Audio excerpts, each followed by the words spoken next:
Ich bin hier in Medjugorje hinter der heiligen Jakobuskirche und bin mit, wie ist dein Name? Rudi Bayer. Rudi Bayer. Du bist der offizielle Fotograf von Medjugorje für Deutschland, ist das richtig?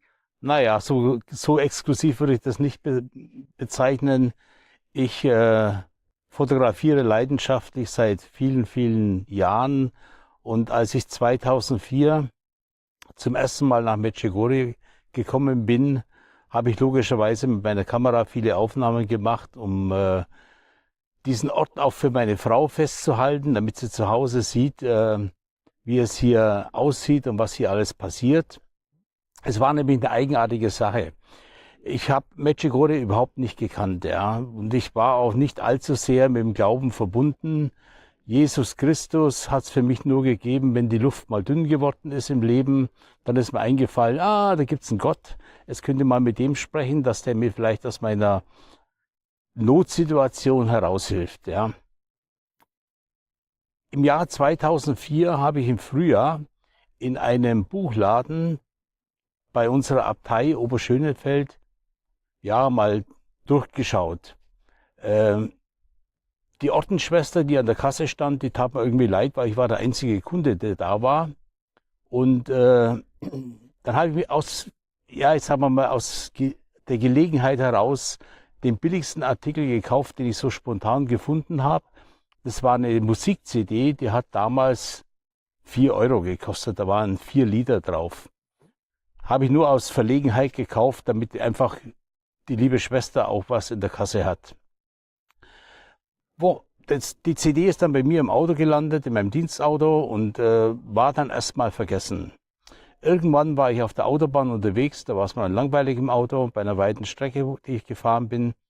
Dann habe ich die CD damals in den CD-Player eingelegt und habe die Lieder angehört. Waren alles Marienlieder und ein Lied war dabei von der Mutter Gottes von Medjugorje. Hat gesungen die Katja Epstein. Naja, ich wusste gar nicht, was Medjugorje ist, ja. Hab das dann auch vergessen wieder und einige Tage später habe ich zu Hause mal gegoogelt und habe den Begriff Medjugorje eingegeben. Natürlich total falsch geschrieben und da kam auch nichts. Habe ich auch sofort wieder vergessen, war für mich erledigt. Und dann, wie wenn mir jemand auf die Schulter tippen würde, bin ich am nächsten Tag ins Auto raus, habe die CD rausgeholt und habe geguckt, wie wird das Medjugorje genau geschrieben. Habe es bei Google eingegeben und habe dann logischerweise erfahren, dass es ein Marienerscheinungsort ist in Bosnien-Herzegowina. Ja, Bosnien-Herzegowina kannte ich nur über die Berichterstattung vom Jugoslawienkrieg, sonst war mir das Land vollkommen unbekannt. Ja, und dann habe ich so für mich nachgedacht darüber und da kam die spontane Idee, die ich dann am nächsten Tag meiner Frau beim Frühstück mitgeteilt habe. Du, ich fahre nach Medjugorje. Die Antwort meiner Frau, wo ist denn das überhaupt? Ja, und dann habe ich ihr das erklärt, in Bosnien-Herzegowina. Oh Gott, da war da erst Krieg, da kannst du nicht hinfahren. Ja, okay, wir haben ihn dann auf den Weg gemacht, war damals noch eine etwas weitere Reise als wie heute, weil die Autobahn ja nur bis Split ging und nach Split kam wir die Landstraße über Makarska, die Küstenstraße entlang und dann die Berge hoch. Hat sehr, sehr lange gedauert, bis ich da war. Ich kann mich noch genau erinnern, das war ein Tag, es hat fürchterlich geregnet. Da bin ich die Bergstraße hochgefahren, von der Küste weg und habe eigentlich nichts gesehen als wie Steine. Steine, Steine, Steine. Und ich habe für mich gedacht, an so einem Fleck erscheint doch keine Frau vom Himmel. Das ist ja der traurigste Anblick, den es überhaupt gibt. Ja. Naja, okay. Ich bin dann damals in Medjugorje angekommen, ja, und war im Hotel Villa Regina untergebracht. Das habe ich übers Internet reserviert. Ja, hat schon ein bisschen ein mulmiges Gefühl im Magen. Nach dem Motto, was will ich jetzt hier überhaupt? Alleine, schlecht. Welches Jahr war das? 2004. Alleine, schlechtes Wetter. Es hat eigentlich nichts gepasst, ja, was einen irgendwie anregen konnte. Ja. Aha. So, und dann bin ich im Hotel eingecheckt. Das habe ich bis heute noch nicht vergessen, wie das damals war. Ich war durch meine vielen Dienstreisen, war ich ja, was Hotels anbelangt, relativ verwöhnt. Okay, bin im Hotel rein, die Rezeption, habe einen Schlüssel fürs Zimmer erhalten, bin hoch, den 3. Stock war das. Gehe in das Zimmer rein, bin erstmal, ich wollte am liebsten wieder davonlaufen. Ein Zimmer, alles durchwühlt, das Bett war nicht gemacht, das Badezimmer war schmutzig. Ich habe gedacht, oh Gott, was ist das für eine Hotelkultur, die hier haben? Und habe für mich gedacht, lieber Gott, warum hast du mich hierher geführt? Ja. Dann klopft es an der Zimmertüre, habe bis heute nicht vergessen die Situation. Oh, sorry, this room is not clean. Ja, habe mir die Dame in der Rezeption den falschen Schlüssel gegeben. Ja, dann habe ich ein schönes Zimmer bekommen. Bin dann die nächsten Tage hier rumgelaufen, habe das alles so auf mich einwirken lassen. Und ja, und dann bin ich zum ersten Mal nach, glaube ich, ich war zum letzten Mal bei der Beichte, da war ich vielleicht 10 Jahre alt, ja, war vor meiner Firmung. Und dann bin ich hier wieder zur Beichte gegangen, ja. Und das Was hat dich bewegt, da hinzugehen, wenn du so lange nicht warst? Ganz einfach. Ich wusste, dass ich Gott auf der einen Seite dankbar sein muss für das, was er mir alles in meinem Leben geschenkt hat. Gesunde Kinder, ein Dach über dem Kopf, eine tolle Frau, die mich all die Jahre begleitet hat bei meinen beruflichen Plänen.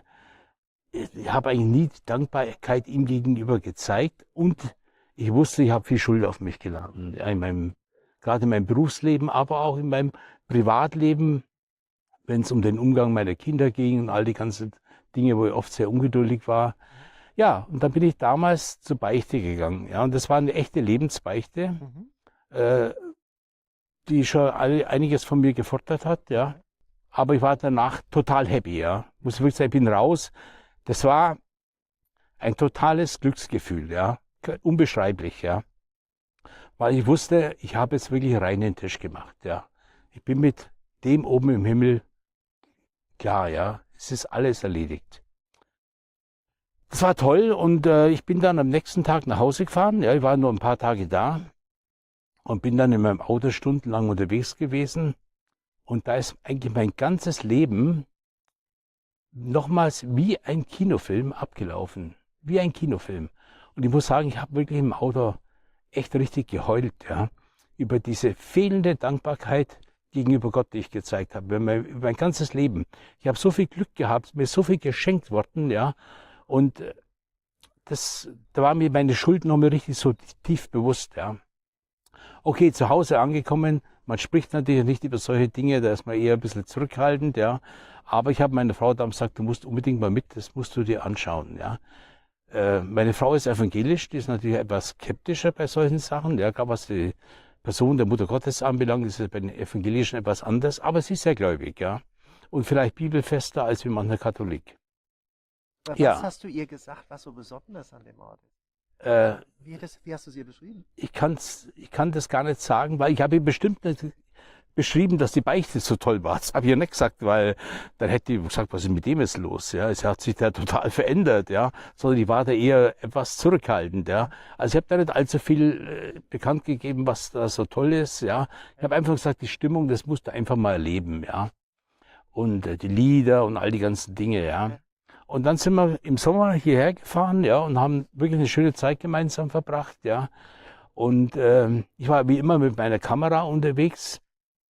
Und da kam mir im Hotel der Jure Vasili, den ich damals noch nicht gut kannte, heute sehr gut kenne. Der hat damals meine Frau auf Englisch gefragt, was ich immer mit der Kamera mache, ja. Dann sagt meine Frau, ja, der will vielleicht mal einen Kalender von Medjugorje machen, so einen Bandkalender, das hat er immer im Kopf, ja. Da sagt er, okay, er nimmt da gleich einige 100 Stück, ja, für seine Gäste, ja.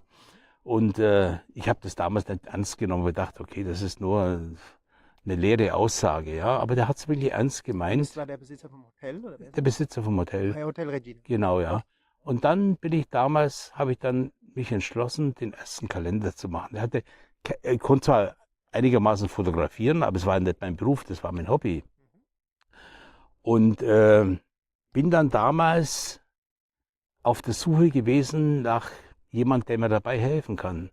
Und wie es der Teufel, nein, wie es der liebe Gott will, ja, habe ich Kontakt zu einer Grafikerin bekommen.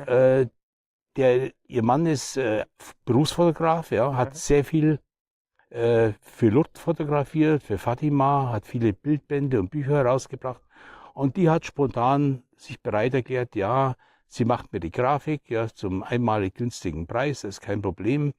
Und so ist der erste Kalender entstanden. 2007 war der erste Kalender, ja, und seitdem mache ich jedes Jahr einen, ja, und verbreite mittlerweile jedes Jahr so zwischen 1500 und 2000 Stück, ja, verdiene durch nichts dabei. Das ist immer so eine Nummer, die geht gerade mal auf. Habe auch alle Erlebnisse mit dem Kalender gehabt. Man denkt nur dran, wenn man mal 500 Stück über den Zoll hier runterbringt, da kann man was erleben, ja. Aber mittlerweile haben wir angewöhnt, einmal bin ich reingefallen, da musste ich richtig Strafe zahlen. Und es war unangenehm, lange Wartezeit an der Grenze, bis das abgewickelt war. Und dann habe ich mir angewöhnt, immer wenn ich in den Schlagbaum hinfahre, bin ich zum Schutzengel Michael, ja, dem Kämpfer für die gute Sache. Er soll dafür sorgen, dass ich gut über die Grenze komme. Und das funktioniert auch mittlerweile immer. Was das Entscheidende aber war, ich war da als Führungskraft in einem Unternehmen tätig, wo es eigentlich immer um Geld ging, Zahlen, Kosten, Umsätze und nichts anderes. Da haben emotionale Dinge oder menschliche Dinge haben da nur eine eingeschränkte Rolle gespielt, ja. Und ich war in meinem Leben eigentlich immer auf diesem Weg dran, das zu tun, was meine Vorgesetzten erwartet haben, ja, um damit die Zahlen stimmen, damit man erfolgreich ist. Und man denkt immer, das geht nur mit der Konsequenz, mit der Härte, mit dem Ausrichten auf wirtschaftliche Dinge. Und als ich aus Medjugorje beim ersten Mal schon zurückgekommen bin, habe ich für mich persönlich entschieden, ich mache meine Dinge, die ich beruflich umsetzen muss, immer unter dem Aspekt, was Gott von mir erwartet. Habe nicht geglaubt, dass es funktioniert. Aber ich muss sagen, im Nachhinein, all die Jahre hat es hervorragend funktioniert. Ich habe 0 Probleme mit meinen Vorgesetzten gehabt, die auch über meine Ausrichtung im Glauben so langsam das mitbekommen haben, ja, durch so kleine Dinge, wie zum Beispiel, dass in meinem Dienstauto ein kleines Bild von der Mutter Gottes am Armaturenbrett war, hat mein Vorstandsvorsitzender, der mit mir ab und zu im Auto mitgefahren ist, überhaupt nicht gestört, ganz im Gegenteil. Er hat aber auch nicht drüber gesprochen, ja. Und da muss ich sagen, das hat mir gut getan, dass ich da mein berufliches Leben in den Glauben den Glauben in mein berufliches Leben ganz stark mit eingebracht habe. Und einige Jahre später hat mal eine Führungskraft zu mir, der mir unterstellt war, zu mir gesagt: Herr Bayer, ich muss Sie mal unter 4 Augen sprechen. Da habe ich damals gedacht, der will jetzt bestimmt kündigen, ja, kommt garantiert, der macht die Tür zu von seinem Büro und legt mir die Kündigung auf den Tisch. Dann sagt er ganz was anderes, sagt er, wir kennen uns ja schon so viele Jahre. Jetzt sagen Sie mal, was ist mit ihm passiert? Sag ich, was soll mit mir passiert sein? Ja, Sie haben sich verändert. Ja, wie? Ja, zum Positiven, das ist ein ganz anderer Mensch geworden. Und der wusste nicht, dass ich Medjugorje war, es war dem alles nicht bekannt, ja. Und ich sage einfach, das ist die Gnade an dem Ort, dass man hier finden kann. Man kann mit Gott reinen Tisch machen. Das ist das Wichtigste überhaupt. Das kann jedem Pilger, der hierher kommt, nur empfehlen. Mach reinen Tisch. Das ist keine große Kunst da. Ich meine, früher haben wir bei den Beichten ein gewisses Prozedere einhalten müssen, ja, wie das Beichtgespräch abläuft. Heute ist das ja alles ganz anders. Man kann reinen Tisch machen und vor allem, man sollte dann anschließend wirklich dabei bleiben und immer wieder reinen Tisch machen. Nicht nur einmal hier und es dann vergessen, sondern man sollte einfach eine gewisse Regelmäßigkeit da reinbringen, ja. Muss jeder für sich selbst entscheiden, wie oft es notwendig ist. Und das ist eine Gnade, die man hier findet, ja.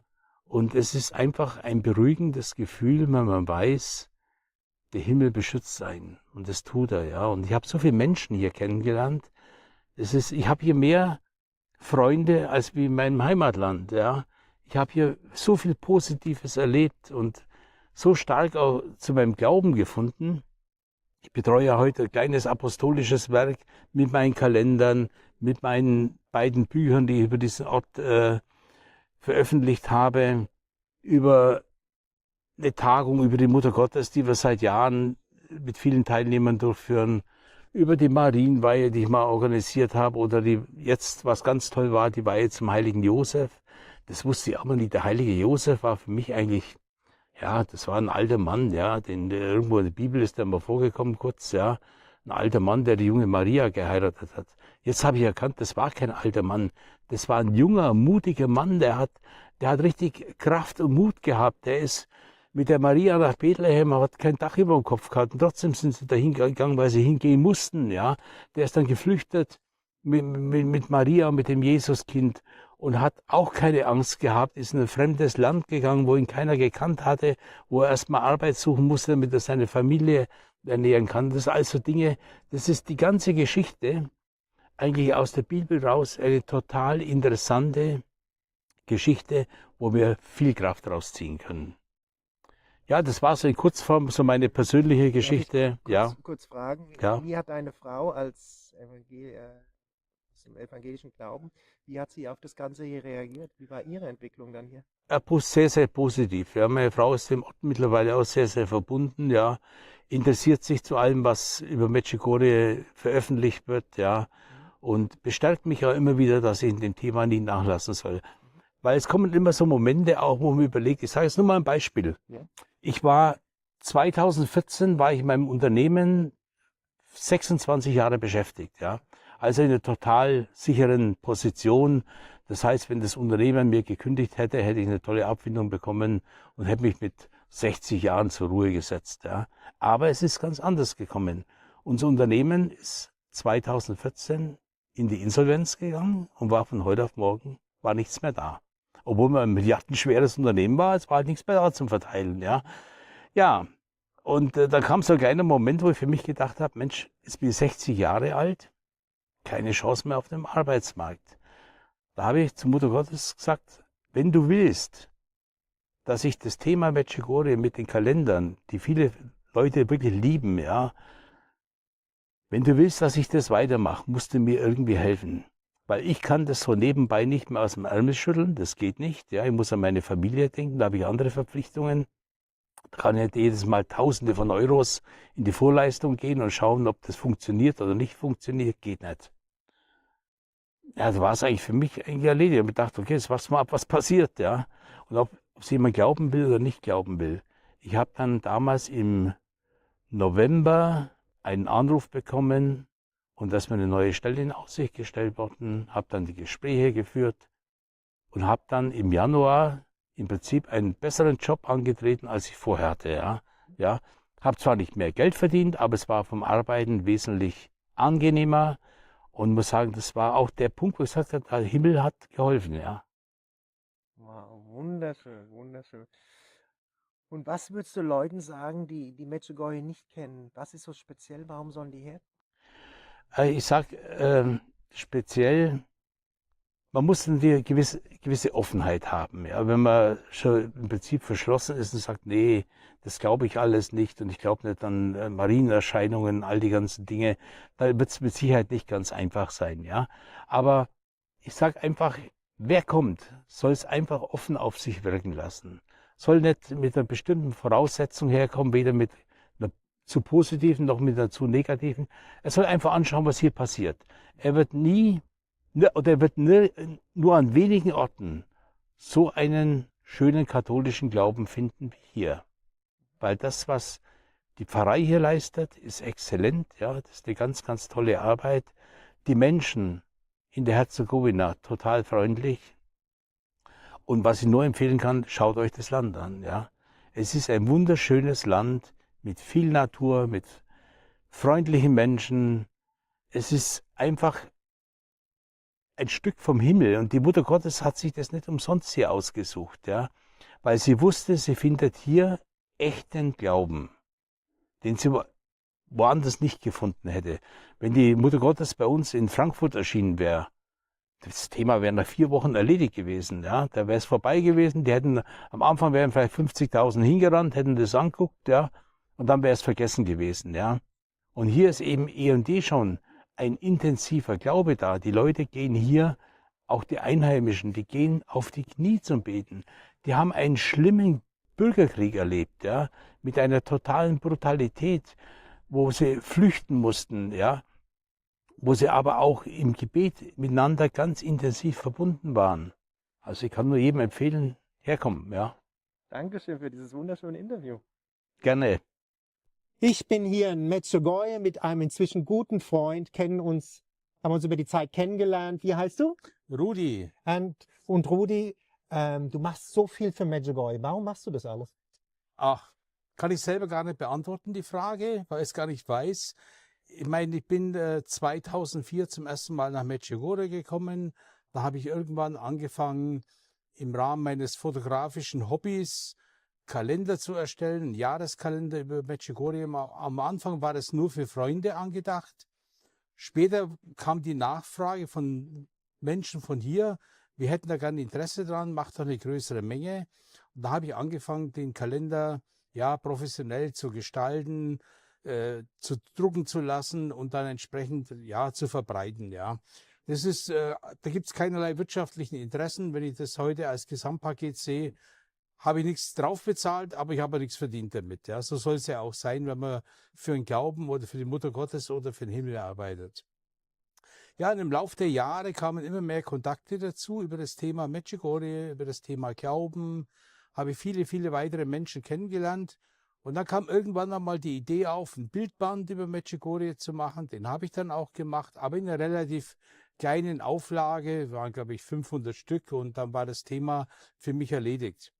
Und ja, jetzt vor, glaube ich, 4 Jahre ist es her, da hat mich Hubert Liebhardt, den ja viele kennen, der das Medjugorje Informationszentrum betreibt, der hat eine Anfrage bekommen von einem Verlag, ob er als Hubert Liebhardt nicht einen Pilgerführer über Medjugorje herausbringen möchte. Hubert Liebhardt hat das aus Zeitgründen abgelehnt. Nee, da hat er keine Möglichkeiten dazu. Aber er hat gemeint, es gibt einen, der hat viele Bilder.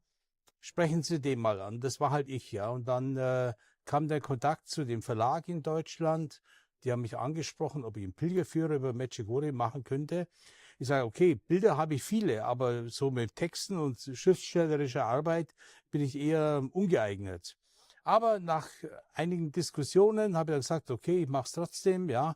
Und dann ist innerhalb relativ schneller Zeit, ich glaube, es waren gerade 5 Wochen Vorbereitung, ist das Pilgerbüchlein über Medjugorje entstanden. Hat 86 Seiten, ist mittlerweile in der 3. Auflage erschienen, immer wieder ergänzt um Neuigkeiten. Jetzt natürlich im letzten Jahr eine Hill of Start war natürlich eine ganz wesentliche Neuigkeit, die wir da in die 3. Auflage mit hereingenommen haben.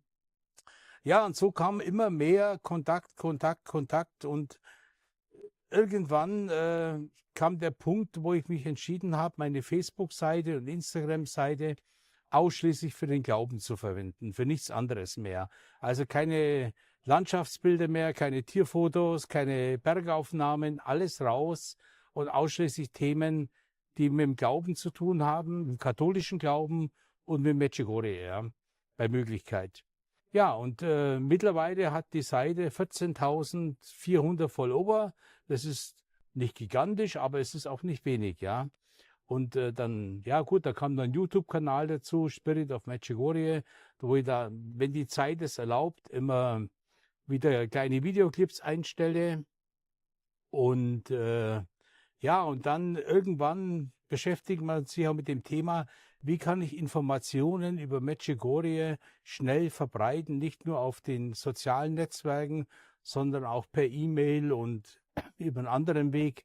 Und da habe ich mir einen Blog eingerichtet, der so alle 2, 3 Tage mit neuen Informationen gefüllt wird, die ich entweder hier direkt aus Medjugorje erhalte oder selbst hier feststelle. Das sind oft ganz banale Dinge. Das ist mal ein Bericht über die zurzeit laufenden Straßenbauarbeiten hier in Medjugorje, weil viele Leute, die einfach nicht ständig herkommen, die sind natürlich auch daran interessiert, was verändert sich im Ort. Gibt es neue Hotels oder wie viele Pilger sind da? Wie ist das Wetter in Medjugorje? So viele Dinge und ja, das läuft mittlerweile ganz gut und habe dadurch viele Kontakte auch in der ganzen Welt und man merkt es ja jetzt hier. Ich bin jetzt auf einem Seminar für Organisatoren, die mit Medjugorje zu tun haben. Da haben wir jetzt der 4 Tage geistliche Erneuerung. Ja, und da treffe ich immer wieder Leute, die meine Facebook-Seite regelmäßig besuchen, die ich gar nicht persönlich kenne, die mich dann ansprechen und sagen, bist du der Rudi? Ja, ich bin's, ja. Und das freut einen natürlich, wenn man sieht, okay, das kommt bei den Menschen an. Und gerade das Thema Bilder und Videos ist ganz, ganz wichtig für die Leute, die aus welchen Gründen auch immer nicht regelmäßig kommen können, die entweder krankheitsbedingt nicht immer nach Medjugorje fahren können oder die zeitlich die Möglichkeit nicht haben und so verschiedene andere Dinge, ja. Und da ist es wirklich eine feine Sache, was ich sehr gern mache. Ist viel Arbeit. Man muss jeden Tag, ja, 2, 3 Stunden an dem Thema arbeiten, bis man immer wieder neue Bilder hat und so weiter. Und das Tolle ist, ich mache jetzt mittlerweile, da werden vielleicht die einen oder anderen schon gesehen haben, dass ich Bilder im WhatsApp habe und Facebook, die mit Botschaftstexten oder mit Texten von Pater Slavko hinterlegt Wow, sind. ich finde die fantastisch. Ja, und das ist eine ganz tolle Sache, weil ich bin selber nie auf die Idee gekommen.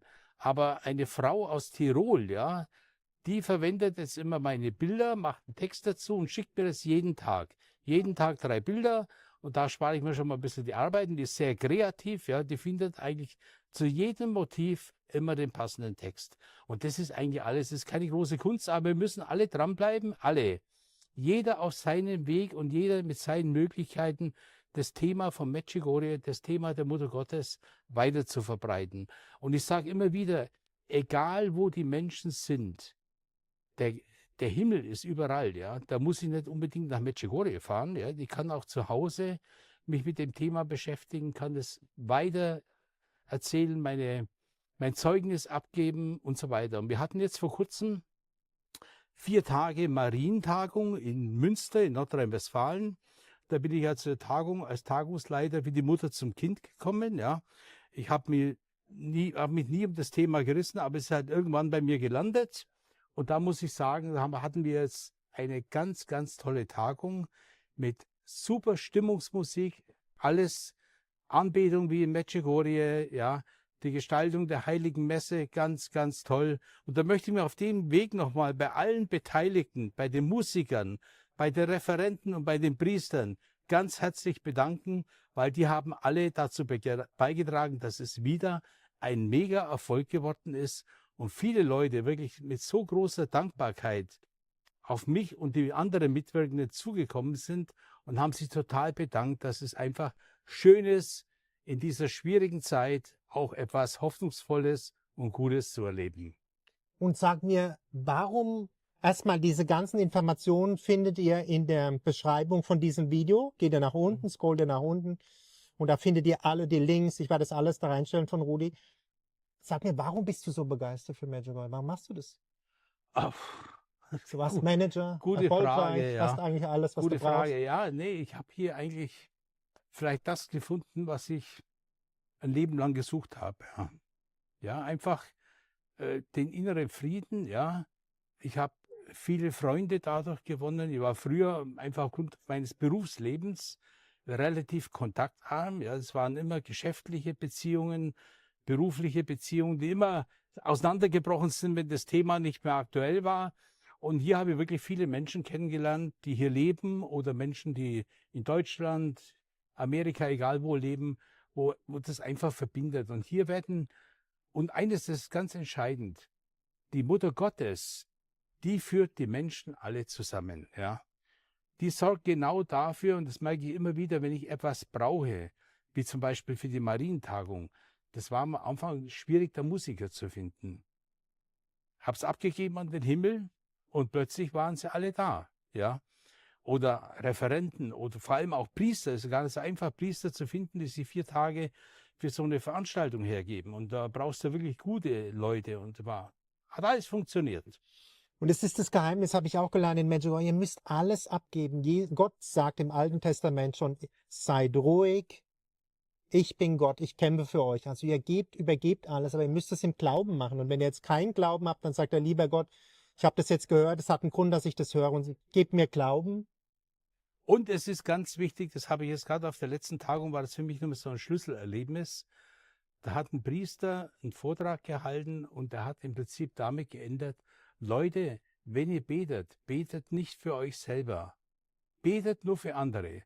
Das, was ihr braucht, weiß der oben eh und je und das kommt im Prinzip so oder so auf dem richtigen Weg. Und da möchte ich auch anfügen, ich war ein gebrochener Mensch, bin nach Medjugorje gekommen, habe vor 10 Jahren mit einem Priester gesprochen. Ich hatte genau die Vorstellung, ich lebe bei Frankfurt, ich werde Banker und kriege einen Haufen Geld, arbeite an der Börse, ein Topmodel, 5 Kinder.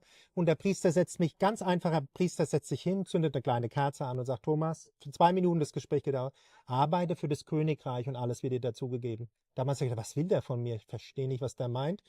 Jetzt weiß ich's. Seitdem ich den Kanal habe, die Mutter Gottes hat mich gefragt, mach den Kanal, mach Zeugnisse, du läufst gerade vorbei, ergibt sich ganz genau, richtiger Moment, alles. Und dann kriegt ihr alles dazu.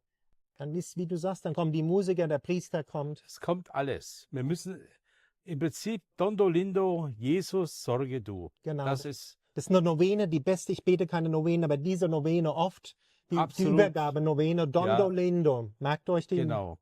Und glaubst du auch, diese Begeisterung kommt hier, dass Medjugorje diese Begeisterung hervorruft in unseren Herzen? Ist das bei dir auch so, dass diese... Ja, ich denke einfach, die Mutter Gottes, wenn die einen braucht, dann führt sie ihn hierher, ja.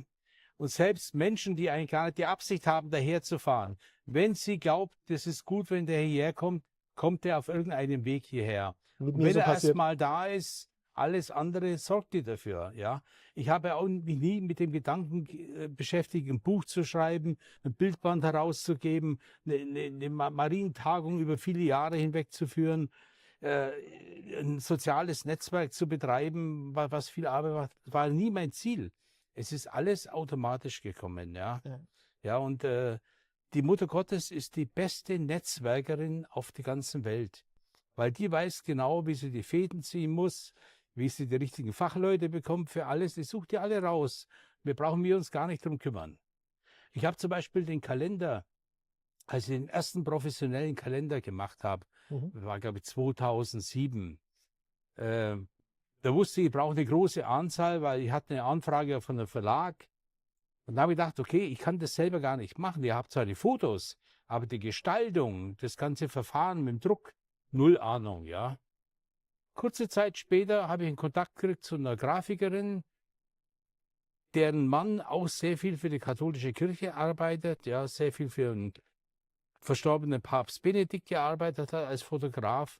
Und die hat gesagt, okay, das mache ich für Sie zum Freundschaftspreis. Und damit war das ganze Problem erledigt. Und so ist das Jahr für Jahr, hat sich das immer besser entwickelt. Entwickelt, genau.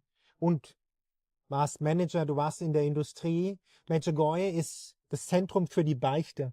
Was würdest du Leute sagen? Viele in Deutschland denken, man geht da in diesen dunklen Raum und da muss man das Scham haben und es ist so peinlich.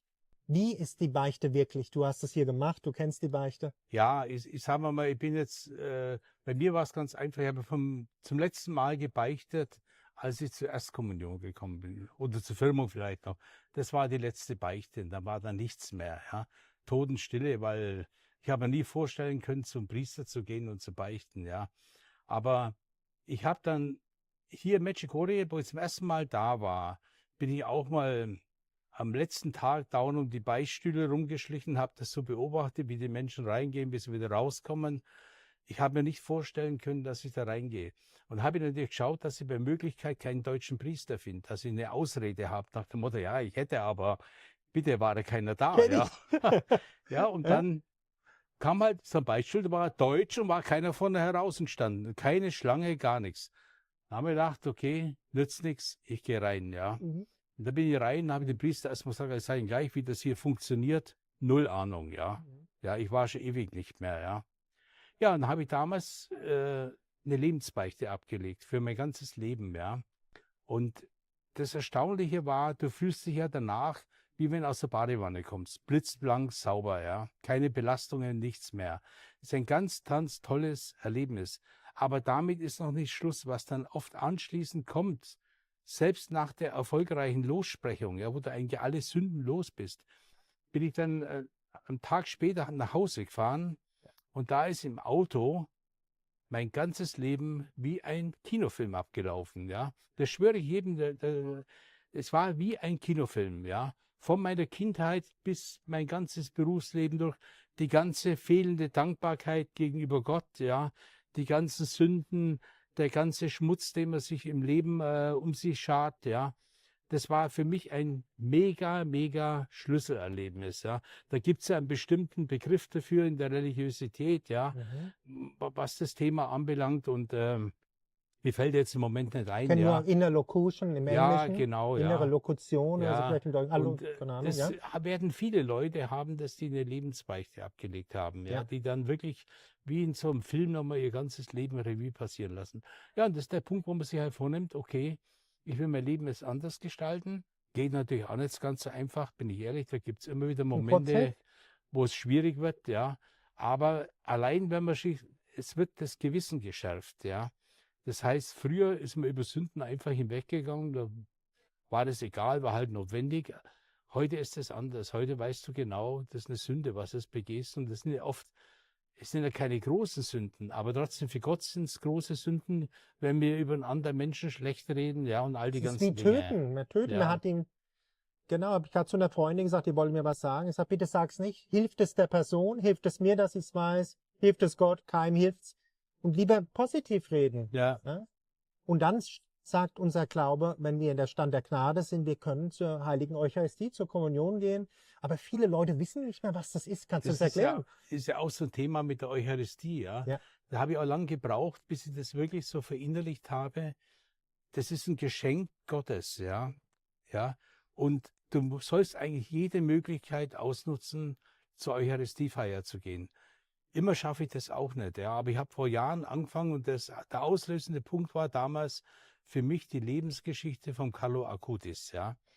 Als ich die gelesen habe, und da war mir klar, da musst du dich ändern, ja. Ja. Und da hast du ein gehöriges Verbesserungspotenzial.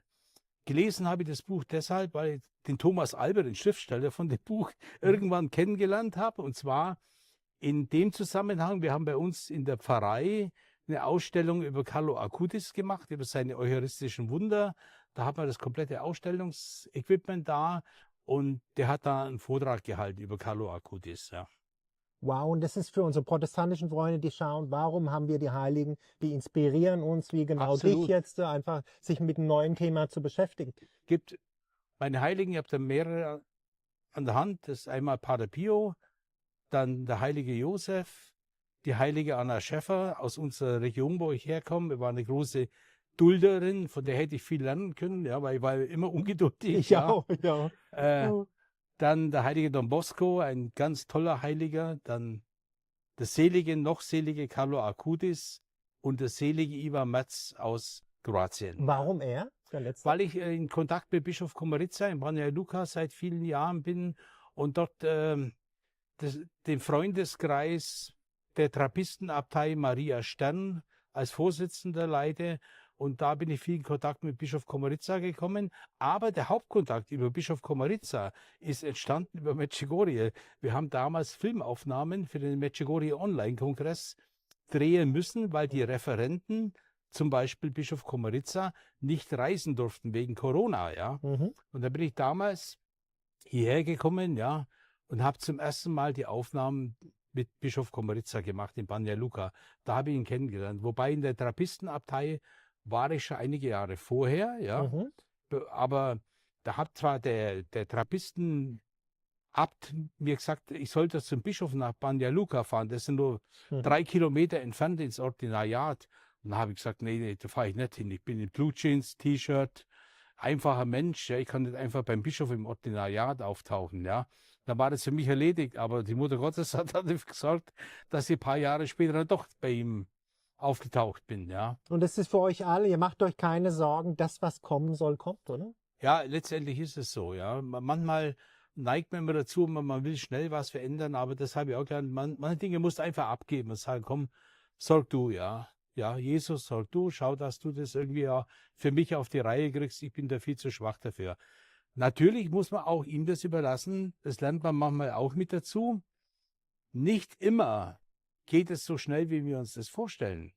Ich habe für eine Sache oft viel gebetet, über einige Jahre hinweg. Es ist nie so gekommen, wie ich es mir vorgestellt habe. War ich zwischendurch immer mal ein bisschen verzweifelt und habe gesagt, die ganze Beterei bringt eh und je nichts. Bis eines Tages der Punkt gekommen ist, peng, dann ist es so gut geworden, so gut, das hätten wir anders gar nicht hinbekommen. Hätte der Himmel das 3 Jahre früher reguliert, wäre es nichts gewesen. Er hat genau auf den Moment gewartet und gesagt, jetzt ist der richtige Moment und jetzt greife ich ein. Und das müssen wir lernen, dass einfach Gott weiß, was für uns letztendlich gut ist. Ja. Aber da denken viele Leute, dass Gott der Vater ein alter Mann mit einem weißen Bart ist und der Bart, die machen Fehler und kann uns in die Hölle schicken und dann ist er begeistert. Und es hat ein Pastor oder wie sagt man, jemand aus Österreich gesagt, der hat gesagt, das ist ein teuflisches Bild von Gott der Vater, der ist ganz anders. Wie ist der wirklich Gott der Vater? Wie ist er? Ja, wie der wirklich ist, weiß ich natürlich auch Ist nicht. er Liebe? Aber ich Pure denke, Liebe? das ist ein liebevoller Mensch, der barmherzig ist. Nicht Ja. Mensch, aber Ja, liebevolle Person. liebevolle Person, ja, Ja. der barmherzig ist, der auch Verständnis für unser Leben hat, ja. Ja. Aber natürlich erwartet schon, dass wir natürlich schon uns ein bisschen anstrengen, ja. Nicht in dem Motto, wir leben schlecht und irgendwann, wenn wir dann tot sind, Ja. dann wird er trotzdem barmherzig sein. Und nee, ich gehe halt einfach davon aus, dass die Erlösung im Tod dann schneller kommt, ja, im Himmelreich, als wie wenn ich ein total schlechtes Leben habe. Ob es so ist, weiß ich nicht.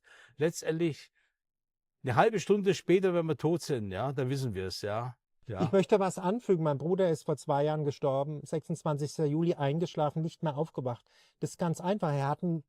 10 Tage vorher hat die Mutter von der Freundin ihn gefragt, hast du Angst zu sterben? Und da hat er gesagt, nein, weil ich habe wirklich gelebt. All die Träume, die Gott in mein Herz gelegt hat, ich habe sie ausgelebt und ich habe kein Bedauern, dass ich irgendwas nicht gemacht habe. Ich habe einen anderen Freund begleitet beim Sterben, der ist so schwer gefallen zu sterben. Der hat nach Thomas 1950 mit der Hilfe von Siemens hätte ich eine Firma eröffnen können und ich habe mich nicht getraut und jetzt ist es vorbei. Also das ist wirklich wichtig. In der Bibel steht, ehrt Gott in der Wahrheit und im Geist.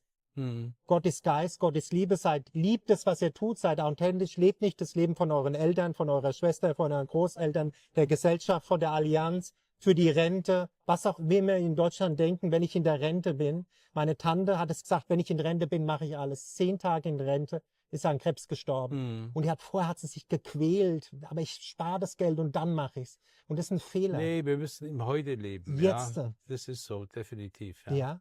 Und vorbereitet sein. Deswegen mache ich diesen Kanal, weil ich festgestellt habe, wenn ihr zurück in die Ordnung der katholischen Kirche kommt, zur Beichte geht, zur Kommunion, dann findet ihr die Fülle und die Freude. Und wenn ihr das vielleicht nicht findet, jetzt bei den Priestern, manchmal ist es ein bisschen leblos in Deutschland, aber geht zu dem Medjugorje-Kongress von dir oder schaut euch Videos an über Medjugorje, kommt nach Medjugorje, dann werdet ihr wieder begeistert, oder? Ist das auch was? Das ist definitiv so. Ist so, oder? Und für dich, du hast ja hier gefilmt, überall gewesen, fotografiert. Was ist der schönste Ort für dich in Medjugorje?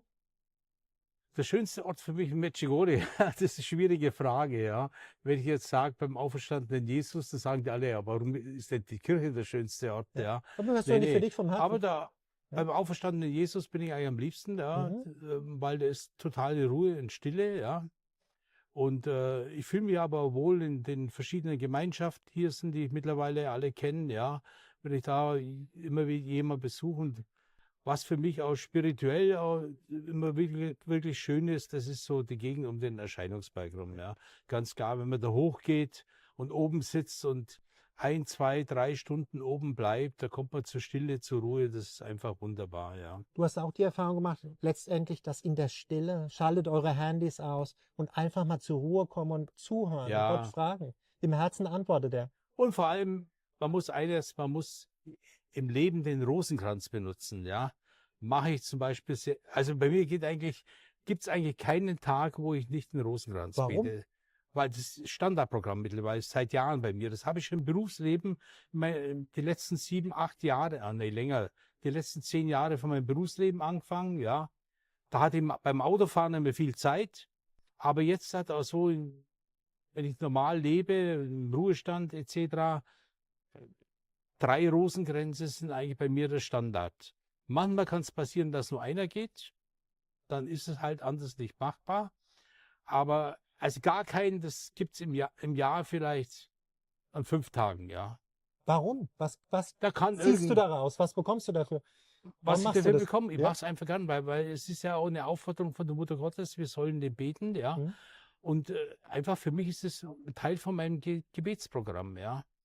Genauso wie wir jetzt eben zur Fastenzeit, ich meine, ich faste nicht, da bin ich ganz ehrlich. Ja, ich auch, schwer für mich, gebe ich zu. Ich lese jetzt in der Fastenzeit, haben wir vorgenommen, das Lukas-Evangelium. ja, die ganze Fastenzeit hindurch lesen. Wenn ich mit dem Lukas-Evangelium fertig bin, fange ich von vorne wieder an, ja. Und das ist halt mein Bestandteil in der Fastenzeit. Und so gibt's für jeden irgendetwas, was er da machen kann, ja. Genau, ist so schön, was du sagst. Und am Ende, und Pater Pio sagt, der Rosenkranz ist die Waffe für unsere Zeit. Santa Lucia von Fatima sagt, es gibt kein Problem, was ihr nicht mit dem Rosenkranzgebet lösen Ganz könnt. genau. Hast du auch erfahren? Absolut, ja. Und was mir gerade noch einfällt, was ich nur, in diesem Jahr ist ja der 25. Todestag von Pater Slavko. Letztes Jahr hat mein Freund Thomas Alber ein Buch über Pater Slavko herausgebracht. Er konnte selbst nicht hierher reisen, aus verschiedenen Gründen. Da habe ich für ihn das ganze Bildmaterial über Pater Slavko zusammengesucht. Und das war auch ein tolles Erlebnis bei der Sophia, der Schwester von Pater Slavko, im Familienalbum blättern zu dürfen, in alten Schwarz-Weiß-Bildern und die abfotografieren, ja. Und das kann ich nur, wir haben es gestern auch mit dem Pfarrer besprochen, ja, hier in Medjugorje. Den 25. Jahrestag, Todestag von Pater Slavko, da muss man sich richtig was einfallen lassen, weil es hat er verdient, ja. Absolut. Und Der Gründer vom Jugendfestival, Mother Village, so viel gemacht für uns alle. so viel gute Werke und ich sage mal, das Seligsprechungsverfahren, also die Initiative läuft ja immer noch. Das wird dann noch viele, viele Jahre dauern, bis da letztendlich irgendwas in Bewegung kommt, ja. Aber man muss einfach geduldig sein, ja. Ja. Und du hast auch gemerkt, dass ich in Medjugorje gelernt, die Mutter Gottes spricht öfters davon, wir sollen im göttlichen Willen leben. Das heißt, dein Wille geschehe in meinem Leben. Und merkst du, dass, wenn du so in der Absicht lebst, dass dein Leben ruhiger wird, friedvoller, Absolut, Sachen ja. fallen an seinen Platz, wo sie hinfallen sollen? Absolut, das Leben wird wesentlich ruhiger, ja. Das habe ich bei mir selber festgestellt, ja. Und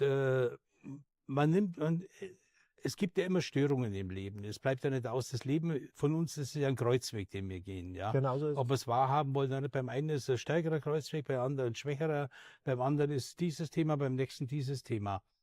Aber mit dem Glauben können wir das leichter tragen, ja. Ja. Und letztendlich wissen wir uns immer geborgen von Gott, ja. Immer, ja. Der wird uns nie allein lassen, ja. Und darum ist es wirklich auch wichtig für die Menschen auch zu beten, die Gott noch nicht gefunden haben, ja. Die dürfen auch nicht aufgeben. Und das Tolle war jetzt bei der letzten Botschaft der Satz von der Mutter Gottes: Betet mit eurem Leben. Und das ist eine steile Herausforderung. Ja. Mit dem Leben beten, ja. Nicht bloß bla bla bla. Ich sage mal, es gibt, ich sag mal, die Betschwestern, ja, das Auch ist das eine eine, die brauchen Vokation, wir, ja, aber wir brauchen auch Leute, die mit dem Leben beten, ja. Ja, mit deinen Kalendern, Ja, mit deinem Kongress. nicht nur das, sondern einfach durch gute Taten, durch einfach das Anständigsein, ja. Ja, Es reicht ja schon aus, wenn die man Wahrheit zu sagen. jemand heutzutage. nett ist, wenn Ja. man jemand nett grüßt und all die ganzen Dinge, ja. Amen, schön. Und am Ende, was würdest du sagen, Leuten, warum sollen die mal hierher kommen? Ich sage mal so, alle, die herkommen, werden irgendwann katholisch. So einfach ist es. Ja, ich Ja. habe letztes Jahr hier auch ein Ehepaar kennengelernt, da haben wir einen Freund gebeten. Der Speicher war voll, aber ich habe ihn befreit und jetzt können wir weiterreden. Du hast gesagt, du hast in Mostar einen. Ja, ich habe einen Freund in Mostar, Ja. der ist Lehrer und zugleich Touristenführer. Und der hat mich letztes Jahr mal angerufen und sagte, du, ich habe da ein Ehepaar aus Deutschland oder ein Ehepaar mit Tochter, die wollen zum Blitzbesuch in Medjugorje machen, so 30 Minuten. Kannst du da eventuell, weil du gerade da bist, denen das mal zeigen? Da habe ich gesagt, du sag mal, bist du verrückt oder was? In 30 Minuten kann ich nicht Medjugorje zeigen, das will ich auch gar nicht. Weil die Leute gehen mit einem vollkommen falschen Eindruck wieder zurück, ja. Das geht definitiv nicht, mache ich nicht, ja. Ja, und dann 10 Minuten später ruft er nochmal an, ja, wenn wir eine Stunde machen. Sag ich, nee, Stunde mache ich auch nicht, ja. Ja, haben wir hin und her diskutiert und habe gesagt, komm, okay, ich mach's für dich, ja. Er ist übrigens nicht katholisch, er ist ein Muslim, ja. Aber das spielt keine Rolle. Kam dann mit dem Ehepaar hier an, geplant war maximal 1 Stunde, weil mehr Zeit hatte er nicht, ja. Und dann habe ich dem Ehepaar, das war eine Ärztin, eine Journalistin und ein Arzt, ja. Da habe ich halt denen am Kirchplatz hinten erzählt über Medjugorje, über das ganze Thema. Wie das entstanden ist und was der Inhalt dieser Botschaften ist, etc.